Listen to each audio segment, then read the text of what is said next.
At University of Virginia Health System, we're for sharing the latest health information from top minds to keep you and your family healthy. With UVA Health System Radio, here's Melanie Cole. Doctors recommend pacemakers for many reasons. Could a pacemaker help you better cope with a heart rhythm condition? My guest today is Dr. Mike Mangrum. He's board certified in internal medicine, cardiovascular disease, and cardiac electrophysiology at the UVA Health System. Welcome to the show, Dr. Mangrum. Tell us, what is a pacemaker? Because people don't always understand what this even is intended to do. Yes. Well, a pacemaker is a small device that emits a low-energy electric pulse that prompts the heart to beat. Now, to fully understand what it does, you have to sort of step back and have a better understanding of the heart's electrical system. So, and I'll describe that briefly. The heart has 4 chambers to it. It has the 2 upper chambers, which are called the atria, and the 2 bottom chambers are called the ventricle. The heartbeat actually starts in the upper chambers, the right atrium, in an area called the sinus node. And the electrical pulse normally is emitted from that. It's conducted to the middle part of the heart, called the AV node, and then down to the ventricles. And so when that happens normally, you get a nice normal heartbeat. But what a pacemaker does, an electrical pacemaker that we're speaking about, is it takes over those particular functions of the heart in which the patients may have either a slow heart rate or there's a problem with the conduction of their electrical system. Okay, what a great explanation. That was fantastic. So people, and to think of the heart as an electrical pump really is a great way to think about it. So what types of conditions, when someone has, because they hear all these terms thrown around, atrial fibrillation, and they hear all these things, when is a pacemaker generally indicated? Well, that's a great question. And how I would think about it is that a pacemaker is to treat slow heart rates. There are other devices that treat fast heart rates, but a pacemaker is used to treat slow heart rates.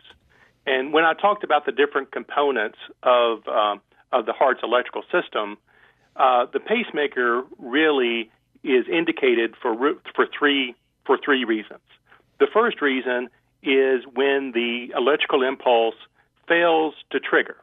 It's called sinus node dysfunction. The second indication is when there is a problem with a conduction from the bottom to from the top to the bottom chambers of the heart, and that's called AV node conduction problems or heart block. And then the third indication is actually there is an indication for congestive heart failure when there is, in addition to the congestive heart failure, some conduction problems below that AV node that we spoke about. So those are really the indications for a pacemaker. It's sinus node dysfunction, heart block, and in a subcategory of patients with congestive heart failure that have conduction problems. Okay, so if we're talking about heart block or congestive heart failure, which is more, you hear more and more about it. So Dr. Mangrum, the pacemaker, you insert these. How long do they last? Because somebody with congestive heart failure, they confuse that with heart attacks all the time, but it's not. And how long does this last? Is this something that people live with for a very long time, or do you have to change them or just the batteries? Yeah, so the pacemaker, and I'll speak about what I would say is about 99% of the pacemakers. The pacemaker has 2 general components to it. There are the wires, are called leads, and then there is the hard part of it, which is called the pulse generator. And the pulse generator is generally implanted underneath the skin below the collarbone. And in that pulse generator is the battery and the circuitry for emitting the pulse. The battery lasts on average around 7 to 8 years.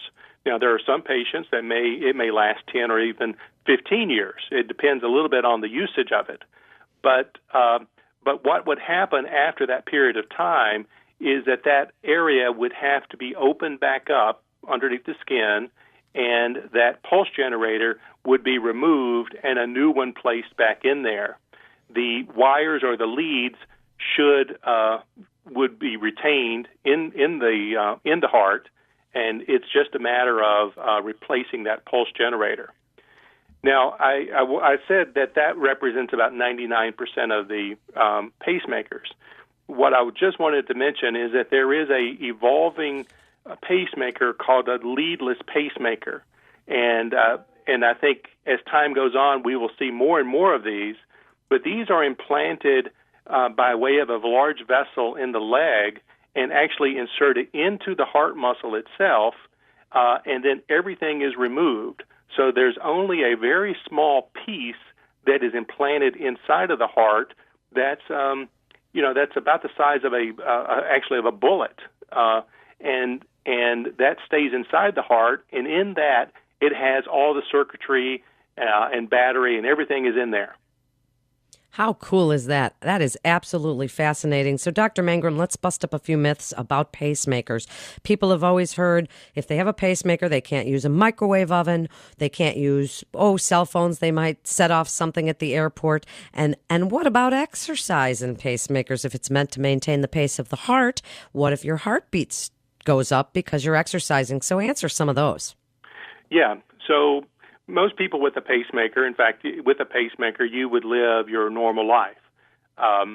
Most pacemakers that are implanted now are even MRI conditional, meaning that you can have an MRI with your new pacemakers. The older pacemakers, there may be some issues with that, but the new pacemakers now, most of them are what's called MRI conditional. You don't need to worry about microwave ovens anymore. We recommend for cell phone usage to use the opposite hand of where the pacemaker is implanted. Remember, I said the pacemaker is usually implanted underneath the collarbone, so you would use the other hand and try not to store the pacemaker in your sort of a breast pocket where the pacemaker is. But another common question is going through airports.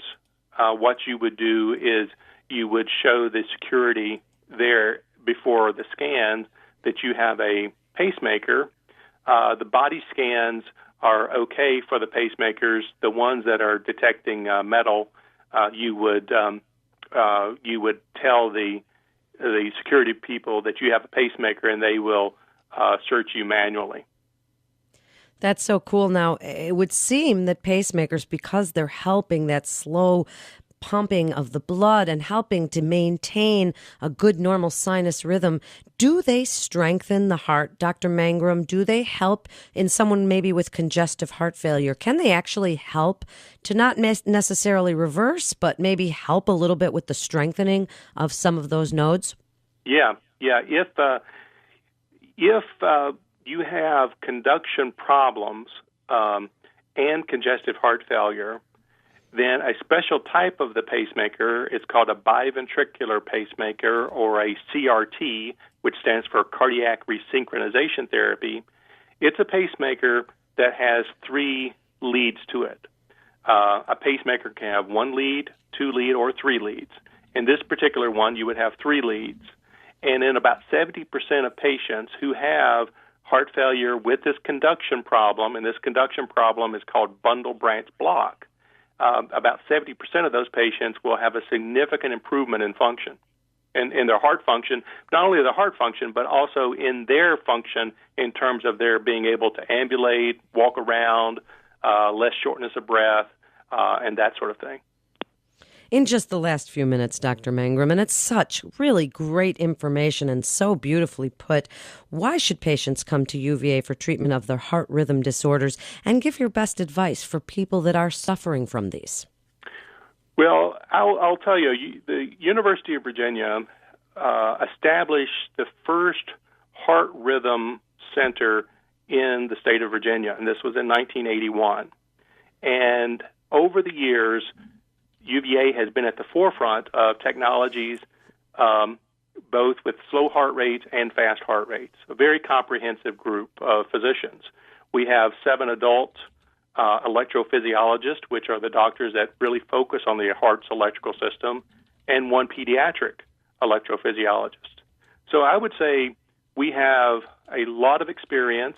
We're speaking of pacemakers today. We put about 500 pacemakers in per year, for instance. So we have a large volume, we have a lot of experience, and we have access to some of the newer technologies like the leadless pacemakers that are coming out. So I think UVA, for those of us who live in Central Virginia, I think it's a great resource for us. And who should consider a pacemaker? I think if you have slow heart rates and there's no reversible cause for those slow heart rates, then you may be a candidate for a pacemaker. Thank you so much for being with us today. You're listening to UVA Health Systems Radio. And for more information, you can go to uvahealth.com. That's uvahealth.com. This is Melanie Cole. Thanks so much for listening.